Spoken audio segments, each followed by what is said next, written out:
This is Lesson 11.4, Challenges to the Church. Why did the Church come under increasing criticism? A word about Christian doctrine. If this were a course on the history of the Middle East, we would be delving deep into Islamic religious doctrine. If this were a course about the history of India, we would be delving deep into Hinduism, Sikhism, Buddhism, and Islam. Since this is a European history class, it is vital that we explore Christian beliefs on a deeper level than some students or parents might be comfortable with. Please be assured that the purpose is never to indoctrinate. The purpose is always and only to help students understand the social and cultural contexts and forces that drove historical events and processes. Thank you for understanding this necessity. Place, Europe. Time frame, about 1300 to about 1436. Key people of Challenges to the Church: William Ockham, or William of Ockham, Jan Hus, Philip IV of France, Clement V, Pope Boniface VIII, and John Wycliffe.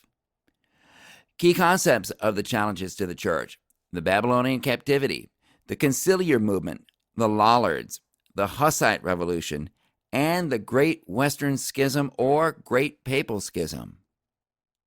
Intro. As if the Great Famine, the Black Death, and the 100 Years' War were not enough, the Catholic Church was suffering from two things: a horrible lack of leadership and challenges to its authority from multiple sides. These crises did several things. They seriously undermined papal authority and church prestige. They seriously undermined the spiritual health of the faithful. And individuals and mass movements would defy the Catholic Church in ways that the Church could not control. Three types of people challenged the Catholic Church. You had secular leaders, leading intellectuals, and the laity. They challenged the Church on several bases: its doctrines, its beliefs and teachings, its practices, how it did things and justified things, its authority, its rights to make decisions for others, and its worthiness to be a spiritual guide for the faithful. The Babylonian Captivity, 1309 through 1377. Conflicts between secular authority and papal authority became shockingly ugly in the 1300s and 1400s. Our old friend from before the 100 Years' War, Philip IV, also known as Philip the Fair, whose three sons all died and left no male heir to the French throne, played a prominent role in challenging the Church. He was arguably the most powerful monarch in Europe at the time. He got into a serious feud with Pope Boniface VIII. King Philip IV wanted to tax the clergy in France. The clergy appealed to Boniface VIII for help, and Boniface VIII told Philip IV that he could not do that without papal permission. So Philip IV decided to punish Rome by cutting off the flow of gold from France to Rome, causing the papacy serious economic hardship. Philip IV of France and Pope Boniface VIII also got into it with each other over whether the king had the right to choose church bishops in his own country or whether that was the Pope's exclusive right. We very briefly met Philip IV in the 100 Years' War lesson. This controversy that we're talking about is called investiture. Pope Boniface VIII threatened to excommunicate King Philip IV. He was basically saying, I have the power to kick you out of the church and tell the people of France to depose you. So Philip IV pressured his bishops to put Pope Boniface VIII on trial as a heretic. King Philip IV had a whole list of crazy accusations against Boniface VIII.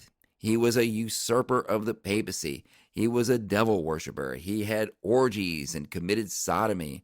He even kept a familiar, a small demon, in his room as a pet. In 1303, Philip IV sent some thugs to kidnap Boniface VIII from his residential palace in the town of Anagni near Rome. They overpowered the Pope's guards. They held the Pope captive for 3 days. They discussed killing him. And meanwhile, the henchmen for these thugs were doing so much damage and violence to the town of Anagni that the townspeople rose up and forced them to release the Pope and get out of the city. This event was so traumatic for the Pope that he died a month later. This picture right here reflects the false rumor that Boniface VIII gnawed his own hands off in a frenzy before he died. French King Philip IV received no punishment at all for conspiring to kidnap the Pope. His thugs were punished a little, but from then on, popes knew not to mess with King Philip IV of France. Everyone knew that Philip IV would stop at nothing to get his way. Clement V became pope in 1305. Philip IV of France still hated the dead Pope Boniface VIII so much that he pressured Pope Clement V to try Boniface for heresy even after Boniface's death. Pope Clement V stalled on that as long as he could. Trying a former pope for heresy would not look good for the church's image. Finally, Clement V and Philip IV both died in 1314. However, Pope Clement V did allow King Philip IV of France to pressure him into doing something even more harmful than trying the already deceased Pope Boniface VIII for heresy. And this was moving the entire papacy from Rome to the city of Avignon in southern France in 1309. King Philip IV wanted to keep an eye on the popes. There were also some practical reasons for the move. The area around the city of Rome had become politically unstable. The city of Avignon was actually papal territory, even though it was in France. Pope Clement V was actually from the Duchy of Aquitaine, and Aquitaine, if you remember, was English territory in France. Clement V had been Archbishop of the town of Bordeaux in Aquitaine, and he got along well with the kings of both England and France. And so it was hoped that the Pope could more easily broker peace between England and France if he was close by. Also, the move was supposed to be just temporary. Nobody thought it would last. But time went by. Phases 1 and 2 of the 100 Years' War raged. The next pope after Clement V was also French, and the next, and the next. A large number of cardinals were French. And the city of Avignon was a much nicer place to live in than the city of Rome. Wonderful palaces were built. Thousands and thousands of papal documents were moved to Avignon from Rome. All the office furniture was eventually brought from Rome. And the next thing you know, the papacy's been in France for 68 years. The great humanist scholar Petrarch, who we will learn much more about later, called this period the Babylonian Captivity. Petrarch named it after the 70 years that the Israelites were held captive by the Neo-Babylonians in the Bible. Petrarch was Italian by birth. Petrarch's dad had worked for the church, and therefore Petrarch had had to grow up in France instead of Italy. After 68 years and 7 popes, it was clear that the church had to move back to its ancestral home, the city of Rome. Why? The city of Rome was the church's historical seat of power. The Catholic Church was the church of St. Peter and St. Paul, and these guys were connected to Rome. The time spent in Avignon had clearly softened the church. It had distracted the church from its original mission, spreading the gospel, saving souls, helping the poor and the spiritually destitute. The church had neglected these things since moving to Avignon. People throughout Europe wanted the papacy to move back to Rome. One popular Christian leader of the people was St. Bridget of Sweden, who campaigned tirelessly to convince the papacy to return to Rome. This is a painting of the very popular mystic St. Catherine of Siena, who lobbied the cardinals and the pope for years to get them to return to Rome. In 1377, Pope Gregory XI finally moved the papal court back to Rome. The church had been Rome's chief source of employment until the move to France 68 years before. Rome had been a company town. But Rome had declined into ruin in the last 68 years. So Rome was not a pleasant place to live in when the church returned, especially compared to sunny, wealthy, palatial Avignon. Many of the French cardinals were especially displeased about moving. But the people of Rome were ecstatic that the papacy was back in their city. But within a year, Gregory XI died, and it looked like the church wasn't going to stay in Rome after all. And the people of Rome literally rioted. A Roman mob showed up at the papal offices and literally demanded that an Italian be elected as the new pope so that the papacy would stay in Rome. So the cardinals had no choice but to elect an Italian who would take the name Urban VI.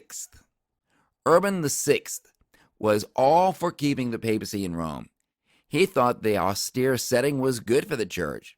He didn't care for all that luxury back in the city of Avignon. Urban VI, like Gregory XI, wanted the church to get back to its original mission. But Urban VI had an unbelievable temper. When someone made him angry, he would get all red in the face and denounce them and threaten to excommunicate them, etc. Finally, a large group of French cardinals couldn't take it anymore.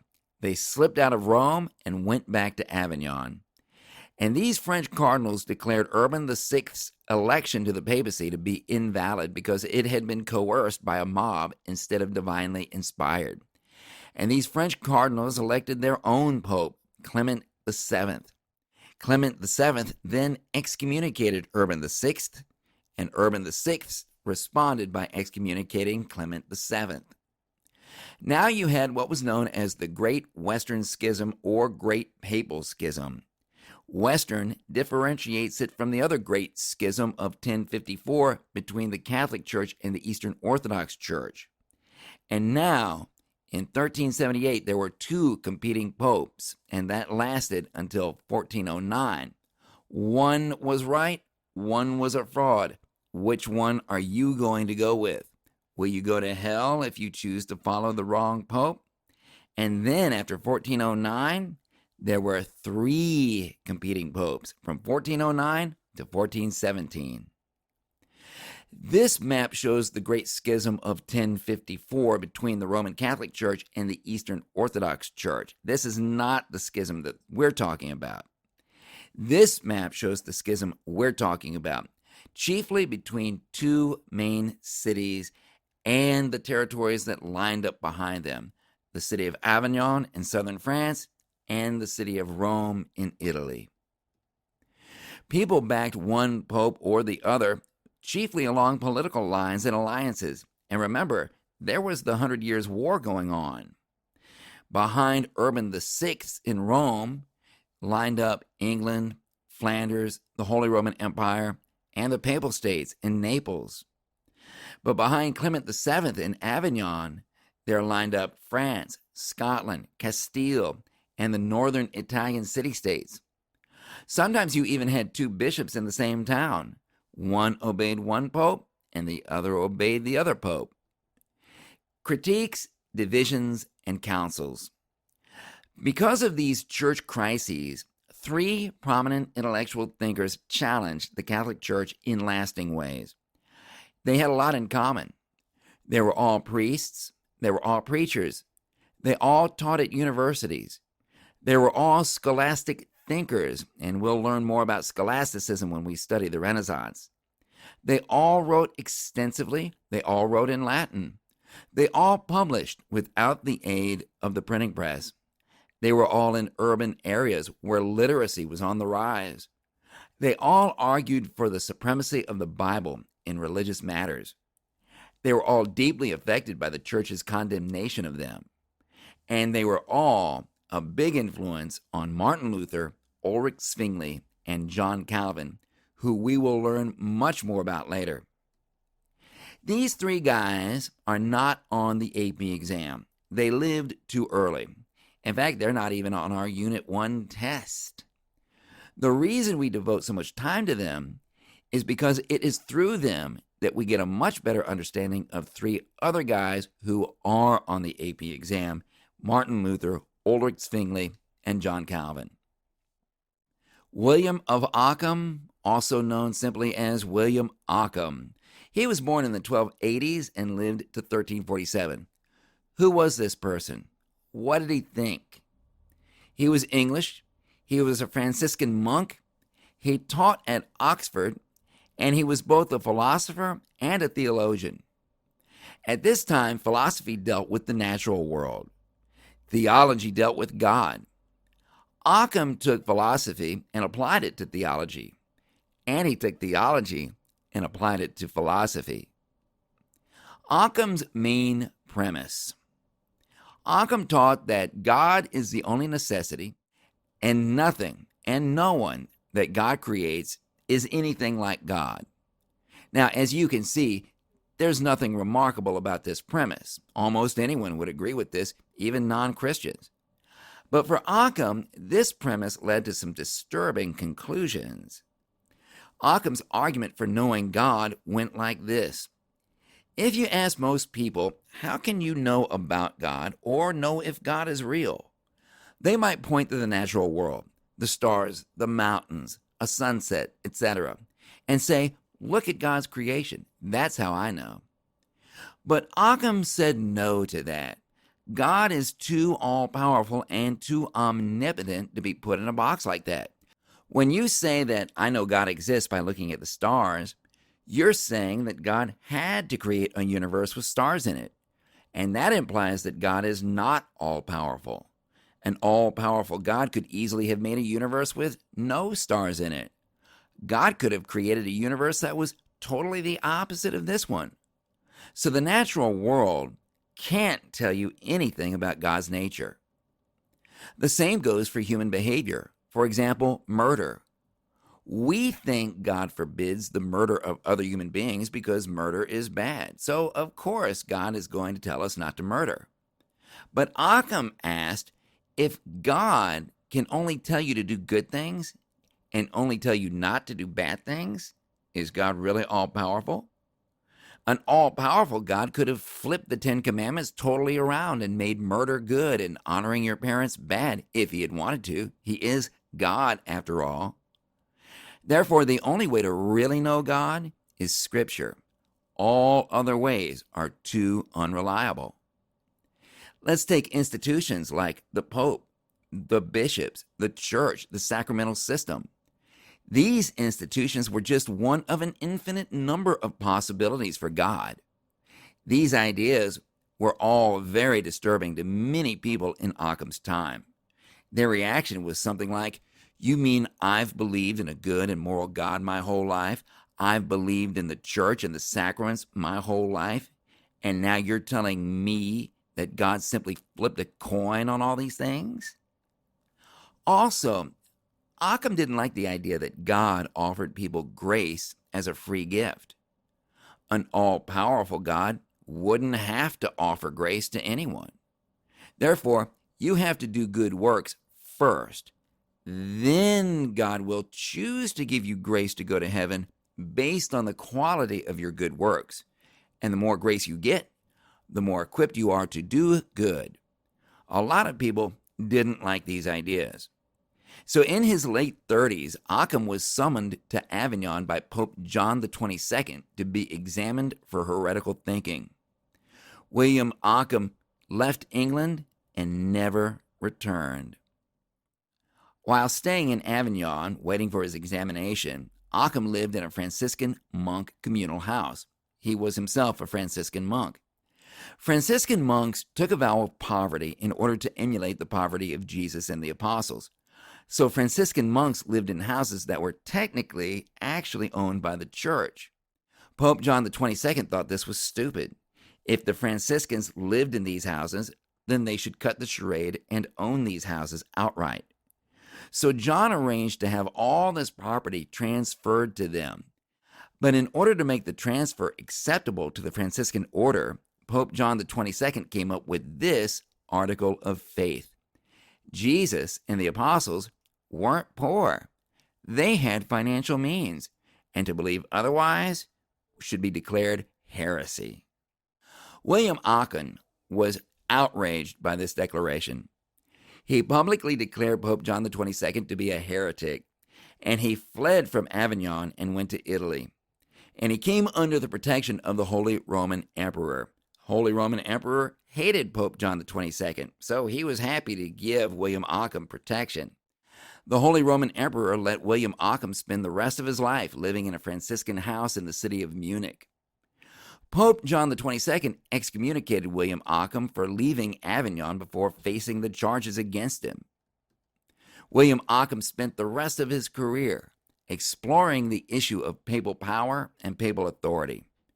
What do you do if a pope commits religious error? The solution seemed to be you call a council together. Secular authorities should be able to summon such a council. And these councils should be able to scrutinize the pope just like the pope had scrutinized Ockham in Avignon. William Ockham was not what we would later call a conciliarist. He didn't say councils should meet all the time, and he didn't say councils should be part of church structure. But this council idea got some people thinking decades later that councils might be a great way to check some of the Pope's power. And this idea would become a movement known as the conciliar movement, and those who pushed it would be called conciliarists. Future popes were going to have to fight this movement, and luckily for them, they were going to win. John Wycliffe, also known by the spelling shown here, he was born in the 1320s and he lived till 1384. William Ockham lived during the Babylonian Captivity. That was probably the worst upheaval that Ockham saw. The first two phases of the 100 Years' War were also going on. But John Wycliffe came a generation behind William Ockham, and he saw some frightening things that William Ockham missed. The 100 Years' War was up close, and he saw the Great Western Schism, the Black Death, the English Peasant Revolts. John Wycliffe was a theologian who taught at Oxford for a long time. He also worked in the royal government. He became close to the royal family who protected him. In 1377, the Archbishop of Canterbury summoned Wycliffe to answer to charges of seditious writing. Two high royal officials, including John Gaunt, the son of Edward III, accompanied him to advocate for him, and they advised Wycliffe to refuse to sit down before the Archbishop.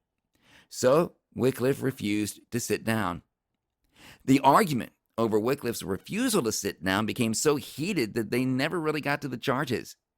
And meanwhile, some of Wycliffe's supporters rioted outside, which disrupted the proceedings even further. So Wycliffe was never charged with anything in England. In 1378, Pope Gregory XI condemned as heretical 19 articles, and you can think of these as arguments or points, from a famous treatise that John Wycliffe had recently written. Wycliffe might have been summoned to Rome to answer these charges of heresy. However, Pope Gregory XI died, and then the Great Schism happened. And the church was so occupied with its own problems that Wycliffe was never summoned to a papal court to answer these charges. So, yay for the Great Schism as far as Wycliffe is concerned. But Wycliffe still took the condemnation very badly. He took the attitude, if you're going to condemn me, I'll give you something to really condemn me for. And his ideas became more controversial from that point on. In 1381, the English Peasants Revolt, which we'll study in the next lesson, happened.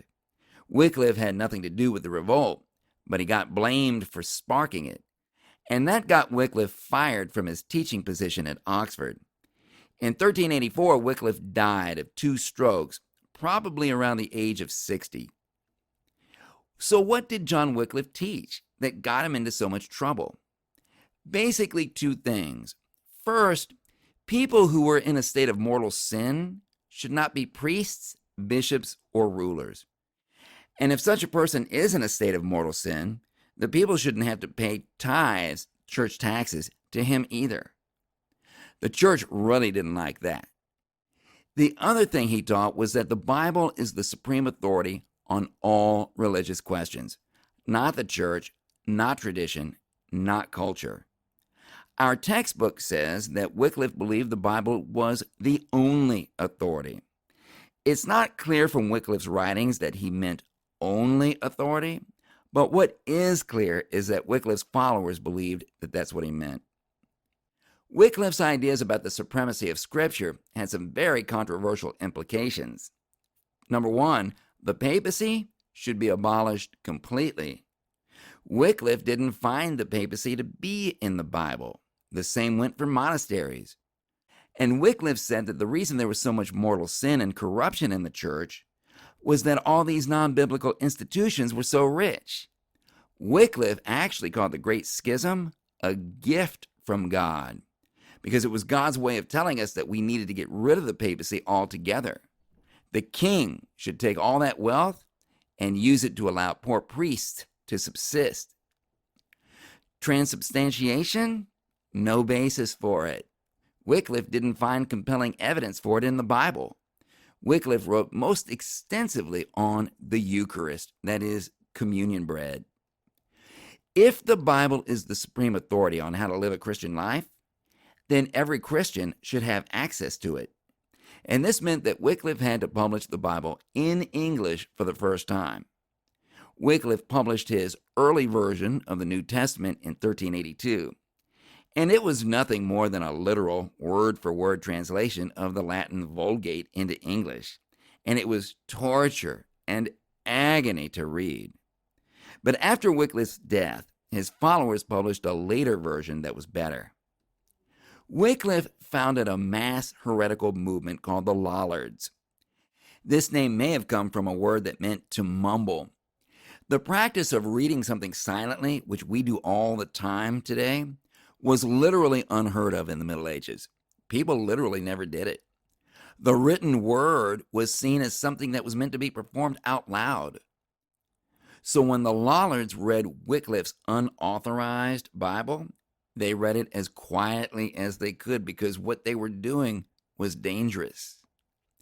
Lollards would get together at a member's house and read Wycliffe's Bible together, and then they would discuss what they had just read. Reading an unauthorized Bible was punishable by execution, and many Lollards were arrested and executed for having what we today would simply call a Bible study. Also, they did stage a half-hearted revolt in the year 1414. It was tiny compared to the English Peasants Revolt of 1381, and it was easily crushed. But the Lollardy movement lived well into the Protestant Reformation. Wycliffe's writings were very widely accepted in Bohemia, the modern-day Czech Republic. More of Wycliffe's manuscripts survive in Bohemia than in England. And the most prominent intellectual to accept these teachings in Bohemia was Jan Hus. Jan Hus lived from 1369 to 1415.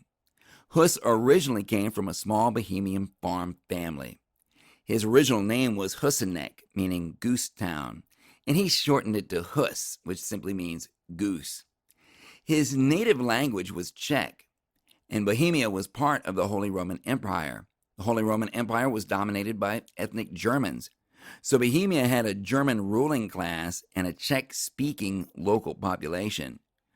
Germans tended to hold the more important positions in the local government and the local church and the local university. And there was a lot of resentment against this among local Czechs. Hus became a priest, literally because, by his own admission, he wanted an easy life and a cushy job. He got a bachelor's and master's in theology, not because he needed to become a priest, but because he felt an education would help him overcome his peasant origins. Hus got a job teaching theology at the University of Prague. He was ordained as a priest about 1400.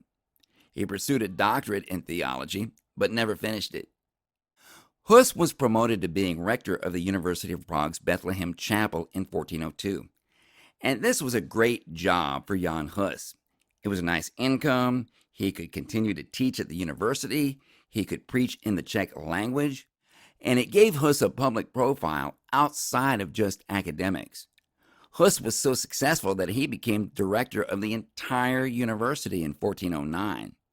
And his sermons attracted larger and larger crowds. The University of Prague was more than just a school, it was also a center of religious doctrinal teaching in Bohemia. Whether or not you liked the writings of John Wycliffe depended largely upon what language you spoke at the University of Prague. German professors and students did not like the writings of John Wycliffe. Wycliffe was seen as subversive and anti-establishment, and many of Wycliffe's teachings had been declared heretical by the papacy. But Czech professors like Jan Hus and Czech students loved John Wycliffe. Wycliffe was seen as a way of shaking up the German-dominated order at the University of Prague. In 1409, Pope Alexander of Pisa, one of 3 popes at this time, authorized the German Archbishop of Prague to burn any writings of John Wycliffe he found, ban the teaching of any articles that were associated with John Wycliffe, and prohibit all preaching outside of specified churches. And John Wycliffe had been dead for 25 years at this point. Jan Hus denounced the Pope and the Archbishop for doing this, and Jan Hus found himself excommunicated for refusing to obey an ecclesiastical superior.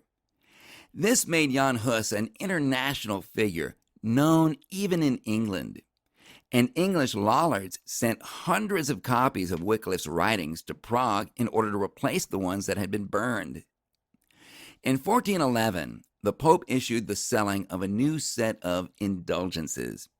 Indulgences were a remission of all your temporal, that is, earthly penalties due to sin, and a reduction of the time you would spend in purgatory after dying. Indulgences had started as something you could earn only by fighting in the Crusades as a way of supporting the crusading movement. But by Jan Hus's day, you could just buy them. Jan Hus challenged the church's right to sell these indulgences. He didn't have a problem with the church selling indulgences as a way to reduce a person's church penalties for sin. He figured the church had imposed these penalties, so they should have the right to reduce these penalties if they wanted to. But Hus doubted whether popes had the right to remit a person's purgatorial time.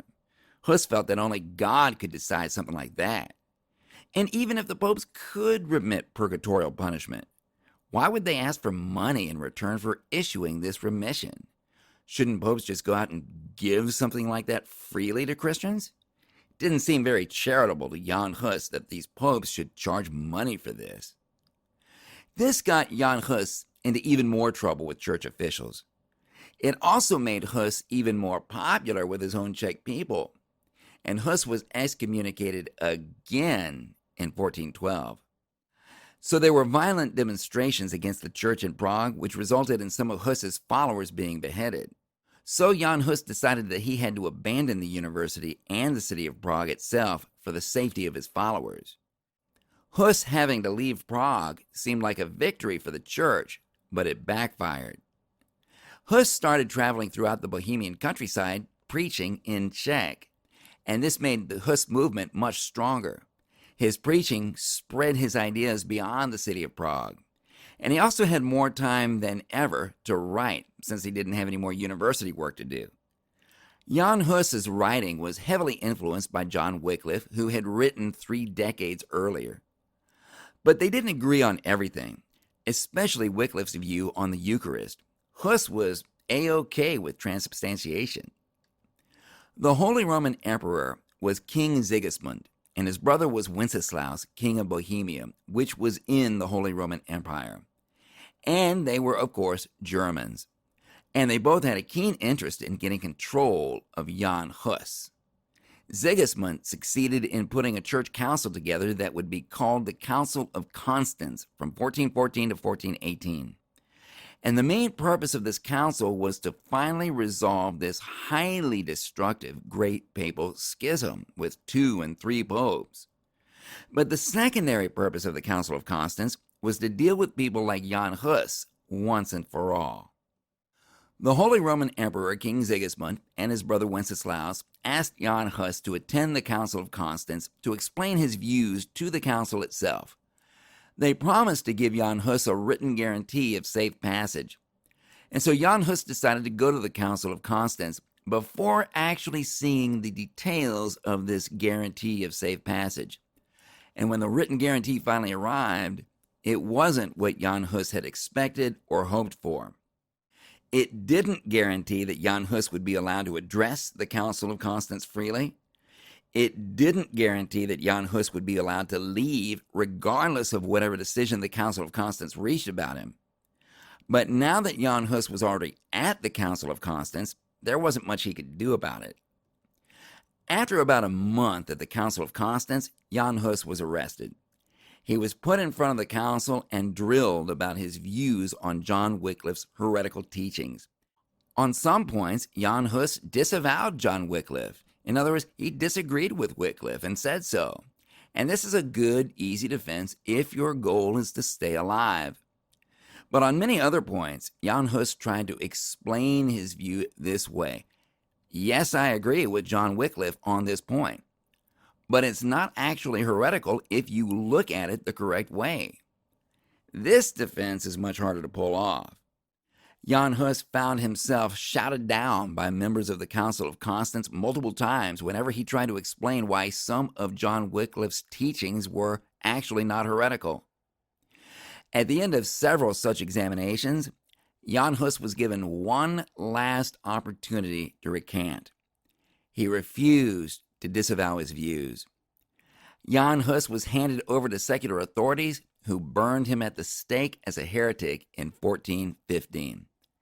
Jan Hus, the ordinary guy who had started off wanting nothing more than a cushy job and an easy life, had found a cause that was so compelling that he was willing to give his own life for it.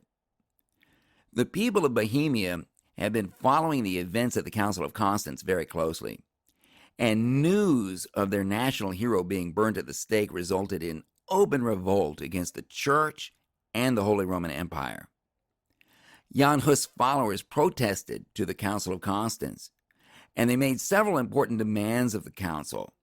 A primary demand was to be able to take communion in the forms of both bread and wine. Traditionally, only clergy were allowed to take the wine. But Hus' followers interpreted from the Bible, specifically John chapter 6, that all lay people should also take communion in both kinds, bread and wine. This view was known as Utraquism, which literally means both. They also demanded that Hussite preachers be able to speak freely in Bohemia. Jan Hus' followers also formed a defensive league called the Hussite League. They wanted to protect Hussite preachers. They wanted to prevent the actions of the Council of Constance against them. And the Hussite League attacked monasteries and churches where preachers were not administering communion in both the bread and the wine.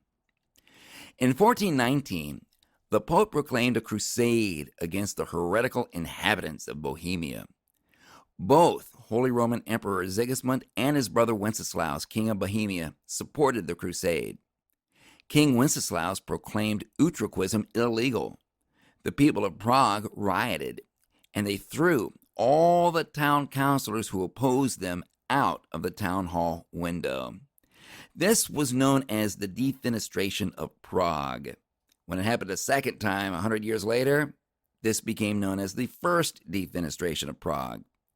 Wenceslaus died, perhaps from the emotional shock of it all.